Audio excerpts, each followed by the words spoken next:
नव्याने काम चालू असलेल्या पेट्रोल पंपामध्ये असलेल्या 1 लाख रुपये किमतीच्या कॉपर वायरची चोरी करणाऱ्या त्रिकुटाला पनवेल तालुका पोलिसांनी ताब्यात घेतले असून त्यांच्याकडून काही प्रमाणात चोरीला गेलेला मुद्देमाल आणि गुन्ह्यात वापरलेली गाडी हस्तगत करण्यात आली आहे।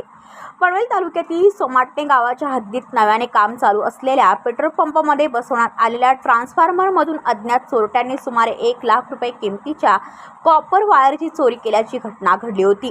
या घटनेची नोंद पनवेल तालुका पोलीस ठाण्यात करण्यात आली असता वरिष्ठ पोलीस निरीक्षक गजानन घाडगे यांच्या नेतृत्वाखाली सहाय्यक पोलीस निरीक्षक गिजे, पोलीस उपनिरीक्षक राजपूत, पोलीस हवालदार धुमाळ, देवरे, कुदळे, बाबर, तांडेल, म्हारसे, भगत आदींच्या पथकाने तांत्रिक तपास आणि गुप्त बातमीदाराच्या सहाय्याने आरोपी अनिल यादव वय वर्ष 25, अवधेश मोर्या वय वर्ष 19 आणि विष्णू चौरसिया वय वर्ष 44 तिघेही राहणार नेरेपाडा यांना ताब्यात घेतले असता त्यांनी गुन्हा केल्याचे कबूल केले।